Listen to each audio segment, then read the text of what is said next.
Sir and ನಿಮ್ಮ before cinemas ಎಲ್ಲ ನೋಡಿದ್ರೆ ರಥಾವರ, ತಾರಕಾಸುರ ಇದೆಲ್ಲ ಸ್ವಲ್ಪ ಹೀರೋಗಳನ್ನ ಮಾಸಲ್ಲೇ ತೋರಿಸಿದ್ದೀರಾ ಆ್ಯಂಡ್ ಡಿಫ್ರೆಂಟ್ ಆಗಿ ತೋರಿಸಿದ್ದೀರಾ. ಈಗಲೂ ಕೂಡ ಚೌಕಿದಾರ ಏನಾದರೂ ಫ್ಲ್ಯಾಶ್ ಬ್ಯಾಕ್ ರೀಸನ್ ಇದೆಯಾ ಈ ಥರ ಮಾಸಾಗೆ ಮೂವಿ ಮಾಡೋಕ್ಕೆ ಅಂತ? ಇಲ್ಲ, ಮಾಸ್ ಅಪ್ರೋಚ್ ಅನ್ನೋದು ಬೇಗ ರೀಚ್ ಆಗುತ್ತೆ ಅನ್ನೋ ಒಂದೇ ಕಾರಣ ಅಷ್ಟೇ. ನಾನು ರಿಯಾಲಿಟಿನ ಇಷ್ಟಪಡ್ತೀನಿ ಸಿನಿಮಾದಲ್ಲಿ.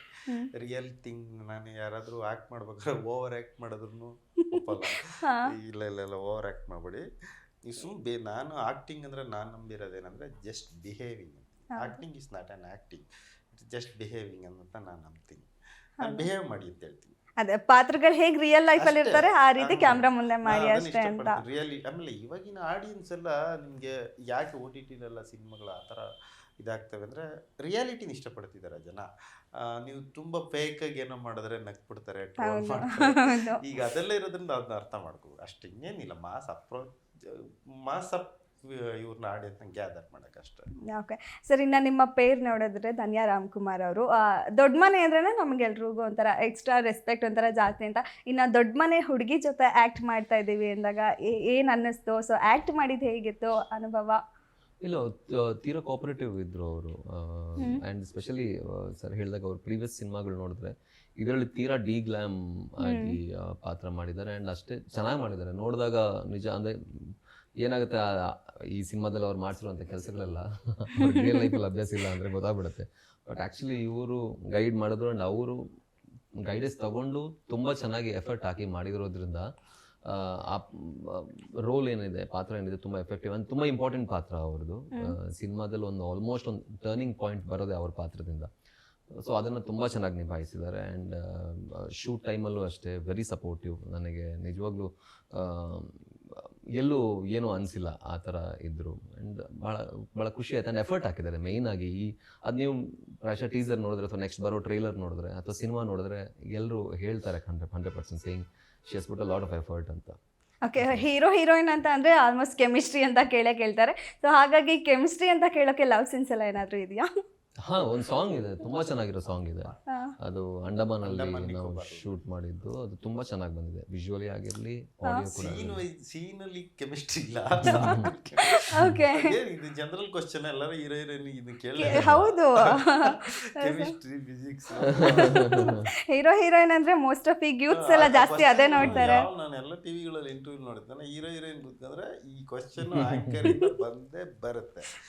ಕೆಮಿಸ್ಟ್ರಿ ಬೇರೆ ರೀತಿಯ ಒಂದು ಅಂದರೆ ಕೆಮಿಸ್ಟ್ರಿ ಅನ್ನೋದಕ್ಕಿಂತ ಗಂಡ ಹೆಂಡತಿಯ ಒಂದು ಮೆಚ್ಯೂರ್ ರಿಲೇಶನ್ಶಿಪ್ ಅನ್ನ ತುಂಬಾ ಚೆನ್ನಾಗಿ ಡೀಲ್ ಮಾಡಿದ್ದಾರೆ. ಮೆಚ್ಯೂರಿಟಿ ಇದೆ.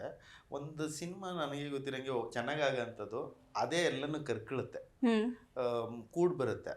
ಆ ಲೆಕ್ಕದಲ್ಲಿ ಬಂದಂಥ ಇದು. ಆಮೇಲೆ ಅವರು ಇನ್ಸ್ಟಾಗ್ರಾಮಲ್ಲಿ ನೀವು ನೋಡಿದ್ರೆ, ಈ ಪಿಕ್ಚರಲ್ಲೂ ನೋಡ್ಬಿಟ್ಟು ಇನ್ಸ್ಟಾಗ್ರಾಮಲ್ಲಿ ನೋಡಿದ್ರೆ ನಿಮಗೆ ಹೌದು, ಅವ್ರು ರಿಯಲ್ ಲೈಫ್ ಇದ್ರಲ್ಲಿ ನೋಡಿ ಆ್ಯಕ್ಟಿಂಗ್ ಎಲ್ಲ ಅವ್ರಿಗೆ ಬ್ಲಡ್ಡಲ್ಲಿ ಬಂದಿರೋಂಥ ವಿಚಾರ. ಅದೆಲ್ಲ ನಮ್ಗೇನು ಬೇಕು ತಗೋಬೇಕಿತ್ತು ಅಷ್ಟೇ ಮ್ಯಾಟ್ರು ಅಷ್ಟೇ. ನಮ್ಗೇನು ನಾನು ರೀಡಿಂಗ್ ಕೊಡ್ಬೇಕಾದ್ರೆ ಪ್ರಾಪರಾಗಿ ಎಲ್ಲ ಹೇಳಿರ್ತೀನಿ. ಇದು ಹಿಂಗೆ ಇರುತ್ತೆ, ಇದು ಹಿಂಗೆ ಇರುತ್ತೆ, ಇದೇ ಥರದ ಬಟ್ಟೆ ಇರುತ್ತೆ, ಈ ಥರದ ಚಪ್ಪಲಿ ಹಾಕುತ್ತೆ ಅಂತ ಹೇಳಿರ್ತೀನಿ.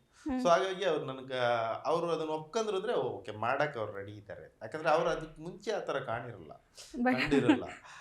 ಅಷ್ಟು ಅದನ್ನೆಲ್ಲ ಒಬಿಡಿಯನ್ಸಿ, ಆ ಫಾಲೋಯಿಂಗು ಅದೆಲ್ಲ ಧನ್ಯ.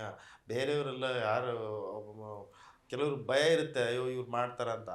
Super artist, super. ಇದು ಯಾರು ಬೇಕಾದರೂ ಅವ್ರನ್ನ. ಹೌದು, ನೀವು ಒಂಥರ ಎಕ್ಸ್ಪೆರಿಮೆಂಟೇ ಮಾಡಿದ್ದಾರೆ. ಯೂಶಲಿ ಡೈರೆಕ್ಟರ್ಸು ಅವ್ರು ಬಿಫೋರ್ ಸಿನಿಮಾ ನೋಡ್ಬಿಟ್ಟು ತಗೊಳ್ತಾರೆ, ಓಕೆ ನಾನು ಈ ಕ್ಯಾರೆಕ್ಟರ್ ಇವ್ರು ಈ ಥರ ಸ್ವಲ್ಪ ಸಿಮಿಲರ್ ಮಾಡಿದ್ದಾರೆ, ನಾವು ಸ್ವಲ್ಪ ಇಂಪ್ರೂವ್ ಮಾಡೋಣ ಅಂತ. ನೀವು ಅವ್ರು ಮಾಡ್ದಿರೋ ಕ್ಯಾರೆಕ್ಟರ್ನ ಇಲ್ಲ ನಾನೇ ಮೊದಲು ಮಾಡಿಸ್ಬೇಕು ಅಂತ ಹೇಳಿ ಎಲ್ಲರ ಕೈಲೂ ಮೊದಲು ಮಾಡಿಸಿದ್ದಾರೆ. ಹೇಳಿದ್ರೆ ಅವ್ರು ನಂಬ್ತಾರೆ. ಇಲ್ಲಾಂದ್ರೆ ನಾನು ಓದ್ಸಲ್ ಮಾಡಿರೋ ಪಿಕ್ಚರ್ ಕಥೆನೇ ಡೈರೆಕ್ಟ್ ಹೇಳ್ತಾ ನಡೀರಿ ಅಂತ ಹೇಳ್ತಾರೆ. ಇವಾಗ ಒಂದು ಅದೇ ಹೊಸ ಶೇಡ್ ಥರ ಸಿಕ್ಕಿದೆ, ನಾನು ಈ ರೀತಿ ಮಾಡ್ತೀನಿ ಅನ್ನೋ ರೀತಿಯಲ್ಲಿ. ಹೌದು. ಇನ್ನು ನಿಮ್ಮ ವಿಚಾರದಲ್ಲಿ ಸೊ ಸಿನಿಮಾ ಇಂಡಸ್ಟ್ರಿಯಲ್ಲಿ ನಿಮಗೆ ಗಾಡ್ ಫಾದರ್ ಅಂತ ಅನ್ಸಿದ್ರೆ ಯಾರು ಅಂತ? ಗಾಡ್ ಫಾದರ್ ಅನ್ನೋದಕ್ಕಿಂತ ತುಂಬಾ ಜನ ಫ್ರೆಂಡ್ಸ್ ಇದ್ದಾರೆ, ಬಹಳಷ್ಟು ಜನ ಫ್ರೆಂಡ್ಸ್ ಇದ್ದಾರೆ, ಬ್ರದರ್ಸ್ ಥರ ಇದ್ದಾರೆ ತುಂಬಾ ಜನ. ಅಂದರೆ ತುಂಬ ಸಪೋರ್ಟ್ ಅಂದರೆ ನಿಜವಾಗಿ ಪ್ರೀತಿ ಕೊಡೋರು ಭಾಳಷ್ಟು ಜನ ಇದ್ದಾರೆ. ಸೊ ಅದೆಲ್ಲ ಇದೆ. ಗಾಡ್ ಫಾದರ್ ಅನ್ನೋದಿಲ್ಲ. ಬಟ್ ಆಬ್ವಿಯಸ್ಲಿ ನಾನು ಏನೇ ಆದರೂ ಇಲ್ಲಿವರೆಗೂ ಮುಂದೆ ಏನೇ ಆದರೂ it is just because of Ashok sir, Dia direct ಮಾಡಿರುವಂಥ ಅಶೋಕ್ ಸರ್. Is everything. ಅಂದರೆ ನನ್ನ ಡಿ ಪಿ ಕೂಡ 10 ವರ್ಷ ಆಯಿತು, ನಾನು ಚೇಂಜ್ ಮಾಡಿಲ್ಲ ಓಕೆ. ವಾಟ್ಸಪ್ಪಲ್ಲಿ. It's only because of me. ಈಗ ನಾನು ಇಲ್ಲಿದ್ದೀನಿ ಅಂತ ಹೇಳಿದ್ರು ಅವರೇ, ಮುಂದೆ ಎಲ್ಲೋ ಹೋದ್ರೂ ಅವರೇ. ಖಂಡಿತ It's ಹೌದು. always ಫಸ್ಟ್ ಇದಿರ್ಬೇಕು, ರೆಸ್ಪೆಕ್ಟ್ ಇರ್ಬೇಕು. ಬಿಟ್ಟು ನಮ್ಮೊಂದು ಎಲ್ಲೋ ಒಂದು ದಾರಿ, ಕರೆಕ್ಟ್ ದಾರಿ ಹಿಂಗೆ ತರ್ಕೊಂಬಂದು ನಿಲ್ಲಿಸ್ತಾರಲ್ಲ, ಅದು ಗುರುಗೆ ಸಮಾನ. ಅವ್ರಿಗೆ ಅದಿದೆ, ಮಾತೃದೇವ ಭವ ಪಿತೃದೇವ ಗುರುದೇವ. ನನಗೆ ನಿಜವಲ್ಲ ಅವರು ಒಬಿಡಿಯನ್ಸಿ ಮತ್ತು ಆ ರೆಸ್ಪೆಕ್ಟ್ ಇದೆಯಲ್ಲ. ಯಾಕಂತಂದರೆ ಕೆಲವ್ರಿಗೆ ಏನಂದರೆ ಅದು ಬೇರೆ ಥರನೇ ಆಗುತ್ತೆ, ಗೆಲ್ತಾ ಇದ್ದೀನಿ ಅದು ಅದು ಮೋಸ್ಟ್ಲಿ ಅವ್ರು ಇಲ್ಲಿ ತನಕ ನನ್ಗೆ ಇನ್ನೂ ತುಂಬ ದೊಡ್ಡದಾಗಿ ಬೆಳಿತಾರೆ, ಖಂಡಿತ ದೊಡ್ಡದಾಗಿ ಹೌದು. ಬೆಳಿತಾರೆ. ಆ ಗುಣಗಳು ಅವ್ರನ್ನ ಕರ್ಕೊಂಡು ಹೋಗುತ್ತೆ. ಖಂಡಿತ ಆ ಶ್ರದ್ಧೆಯಿಂದನೇ ಇಷ್ಟು ಲೆವೆಲ್ ಅಲ್ಲಿ ರೀಚ್ ಆಗಿದ್ದಾರೆ. Easy ಆಗಿ ಖಂಡಿತ. ಕರ್ಕೊಂಡು ಹಾ. ಹೋಗುತ್ತೆ. ಆಮೇಲೆ ತುಂಬ ಯಾರು ನೋಡಿದ್ರು ಒಂದು ಕಂಪ್ಲೇಂಟ್, ಈಗ ಪೃಥ್ವಿ ಎಂಬರ್ ಒಂದು ಕಂಪ್ಲೇಂಟ್ ಯಾರೂ ಇಲ್ಲ. ನನಗೆ ಕೆಲವರು ಕೇಳ್ತಾರಲ್ಲ, ಕೆಲವರು ಮಾತಾಡೋಕ್ಕೆ ಇದನ್ನು ಕೇಳ್ತಾರೆ, ಒಂದು ಕಂಪ್ಲೇಂಟ್ ಯಾರು, ಕೆಲವು ಹೀರೋಗಳು ಇರ್ತಾರೆ ಆ ಥರದಲ್ಲಿ ಏನಿಲ್ಲ. ಟೈಮ್ ಎಕ್ಸಾಕ್ಟ್ ಟೈಮ್ 7:30 ಶೂಟಿಂಗ್ ಬರಬೇಕಂದ್ರೆ 7:30 ಸೆಟ್ಟಲ್ಲಿ ಇರ್ತಾರೆ ವಿತ್ ಪ್ರಿಪರೇಷನ್. ಹಂಗೆ ಅದೆಲ್ಲ ನಿಮಗೆ ಎಲ್ಲರಿಗೂ ಬರಲ್ಲ. ಅದೆಲ್ಲ ಇರೋದ್ರಿಂದನೇ ಮೋಸ್ಟ್ಲಿ ಅವರು ಇನ್ನೂ ದೊಡ್ಡದಾಗಿ ಹೋಗ್ತಾರೆ. ಎಷ್ಟು ಖುಷಿ ಆಗುತ್ತೆ ಈ ರೀತಿ ಡೈರೆಕ್ಟರ್ ಬಾಯಿಂದ ಈ ರೀತಿ ಮಾತುಗಳು ಕೇಳಬೇಕು ಅಂದ್ರೆ. obviously ಅದು ಇವ್ರ ಬಾಯಲ್ಲಿ ಬಂದಾಗ ಇನ್ನೂ ಖುಷಿ ಆಗುತ್ತೆ. ನಾನೇನು ಸುಮ್ಮನೆ ಯಾರು ಬೇರೆ ಯಾವ ವಿಚಾರನೂ ನನಗೇನಿಲ್ಲ. ನಾನು ಅವ್ರ ಹತ್ರ ಏನಕ್ಕೂ ಬೇರೆ ಏನು ನಾನೇನು ಕೇಳೋದು, ಬೇರೆ ಫೋನ್ ಕೂಡ ಮಾಡಲ್ಲ. ಕೇಳಿ ಬೇರೆ ಏನಾದರೂ ಬೇರೆ ಈ ಸಿನಿಮಾ ಸಂಬಂಧಪಟ್ಟದ್ದಲ್ಲದೆ ಪಕ್ಕದ ಪರ್ಸನ್ ಬಗ್ಗೆನೂ ಮಾತಾಡಲ್ಲ ನಾನು.